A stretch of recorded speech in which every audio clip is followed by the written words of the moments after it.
அன்பு உறவுகளுக்கு வணக்கம். அரசியல் பிழைத்தோர்க்கு அறம் கூற்றாகும் என்கிறது சிலப்பதிகாரம்.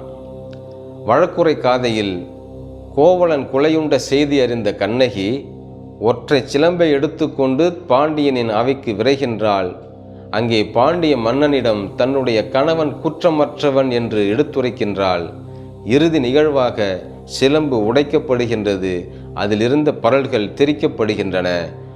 அந்த பரல்கள் மாணிக்க பரல்கள் என்பதை உணர்ந்த பாண்டிய மன்னன் தன்னுடைய தவறை உணர்கின்றான். அவ்விடத்திலேயே கெடுக இந்த ஆட்சி என்று கூறி தன்னுடைய உயிரை மாய்த்து கொள்கின்றான். தொடர்ச்சியாக அவனின் மனைவியும் அவளுடைய உயிரை மாய்த்து கொள்கின்றாள். ஒரே நாளில் கோவலன் கொலையுண்டதற்கு ஈடாக அந்த வழக்கு முடித்து வைக்கப்படுகின்றது என்ற செய்தியை நாம் அந்த சிலப்பதிகாரத்தினுடைய வழக்குரை காதை வாயிலாக அறிகின்றோம். என்று வழக்குகள் எத்தனை ஆண்டுகள் தலைமுறை கடந்தும் அந்த வழக்குகள் நடைபெற்று வருகின்றன என்ற செய்தியை நாம் பார்க்கின்றோம். வழக்கு நடைபெறக்கூடிய இடத்தை நீதிமன்றம் என்றும் அதன் தலைவரை நீதிபதி என்றும் அழைக்கின்றோம். இதிலே மன்றம் என்ற சொல் தமிழ்ச்சொல், நீதி நீதிபதி என்ற அந்த இரண்டு வட சொற்களுக்கு இணையான தமிழ் சொற்களை பார்ப்போம்.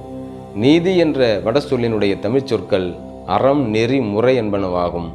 பதி என்ற வட சொல்லினுடைய தமிழ் சொற்கள் மலை இடம் தலைவன் மன்னன் இறைவன் என்பனவாகும். இலக்கியங்களிலே எந்த இடங்களிலுமே இந்த வட சொற்கள் பயன்படுத்தப்படவில்லை. வழக்கு நடைபெறக்கூடிய இடத்தை அரங்கூர் அவையம் என்று இலக்கியங்கள் சுட்டுகின்றன. நாம் அதை தமிழ்படுத்துவதாக எண்ணி அறையும் குறையுமாக நீதிமன்றம் நீதி அரசர் என்று பயன்படுத்தி வருகின்றோம். இனியேனும் அந்த இலக்கியங்களிலே சுட்டி இருக்கக்கூடிய அரங்கூர் அவையம் என்ற சொல்லை பயன்படுத்துவோம். நன்றி, வணக்கம்.